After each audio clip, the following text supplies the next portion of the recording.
Lucas's sci-fi fable. There are stories about what happened.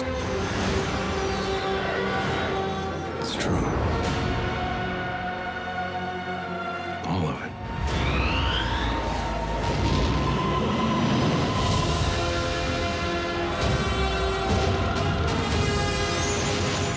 The dark side. A Jedi.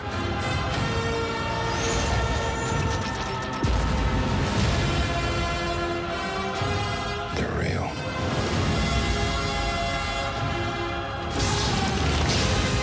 The Force.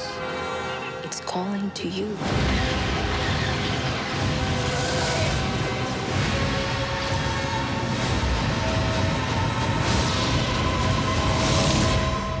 Chewie. We're home. I think we should start off, because people will be worried, to say that we will not spoil anything for you. I promise you. Absolutely. We'll just have to be very, very careful. But then also imagine if we had to sit here and say that it was terrible. I know. Luckily, we don't know. Yeah. I think because it is splendid. And it's spectacular, you know, and it is this sort of foaming, frothing, vast whirlpool of fun. And I can't see why any fan would be disappointed.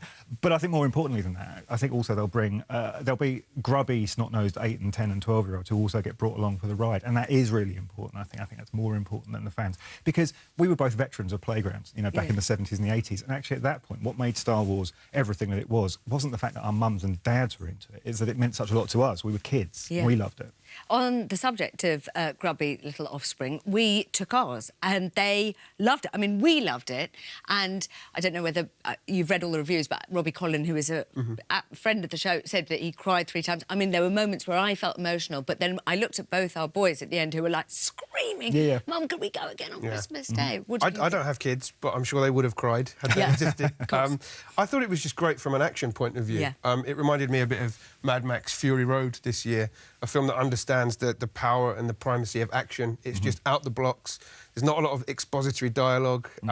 The way J.J. Abrams uses the frame, it's just kind of... There's so much going on, and you always know where you are, where you stand. It's kind of great action directing and action storytelling. For the first 45 minutes, particularly, I think are spectacular. It's great that there are, you know, gooey, gorgeous dollops of nostalgia kind of left, right and centre. And there's the moment the Millennium Falcon sputters back into life and there won't be a dry middle-aged eye in the house. But I keep coming back to that idea that, you know, you can love the movie without reliving your childhood. You can just love it and be living your childhood, you know? Yeah, well, you mentioned nostalgia, because I didn't know how much of my welling up... I mean, and we were, you know, with a bunch of people who should be sort of grumpy and, oh, come on, let's just go and watch it, i.e. journalists, and people were screaming and whooping, and the minute you hear the music, there is something so thrilling about that. And that is just nostalgia, isn't it? But there's a whole new crop in there. He's very faithful to kind of the tone of episodes 4 and 5, you know, the first ones. But the casting director deserves a great deal of credit for bringing in such great new talent. I think John Boyega is absolutely fantastic. He kind of nails that hero/coward role. Daisy Ridley's great, and I think Adam Driver in particular deserves some credit, because he doesn't do that capital O odd acting that he does in other things we've seen. He brings some real pathos to the role. Daisy, yeah, he's fantastic, but Daisy as well, she carries a lot of it. And it's interesting, because John Boyega, I mean, we've seen John Boyega being fantastic in Attack the Block. Everyone who's watching should go and watch Attack the Block now, so we knew what he was capable of. But Daisy Ridley, I mean, she's done Casualty, she's done Silent Witness, and it's interesting to see her come out of the blocks and be so undaunted. You know, she's having a good time with it. You know, there's a scene where she's running towards the camera with this huge tomboy grimace on her face, and you get out of the way, you know. It's interesting also, I think, for the more experienced actors, so someone like Domhnall Gleeson, because I think there's a particular knack to delivering this kind of dialogue. We had Harrison Ford was on the programme talking about that line about the fact that George Lucas could type the dialogue, but it's harder to say it.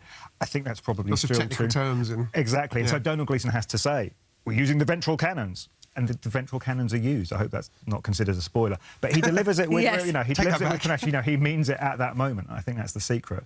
I mean, what J.J. Abrams is doing here, I think it's interesting, is he's kind of swept the boards. He's erased from the past the prequels. No one is... It's like they never happened. No one is talking about the prequels at all. And George Lucas, I think, creatively, and I think this is what had to happen, George Lucas has kind of been taken to one side and put on the patio chairs with Jar Jar and just sort of left over there. And J.J.'s been left to do this incredible balancing act of old and new. He makes it not just for super fans as well. I think you could Yes. come to this having not seen any of them before and still be entertained. Yeah. Certainly. It's kept the kind of the meaning of Star Wars, though, which is nice as well, because obviously you've got this billion-dollar kind of CGI spectacle going on, but there's also a slight, and I mean this in the best sense, there's a slight creakiness going on as well, which is what the original Star Wars had. So you still feel that for all the money and all the expectation, there's like an old dude in a tank top, And there's really something in a string. chunky design in the art design and the production The art design. design's is just- fantastic. I know. I after watching it, I thought I must get a lunchbox, forgetting I was 43. Next is Joy, Jennifer Lawrence.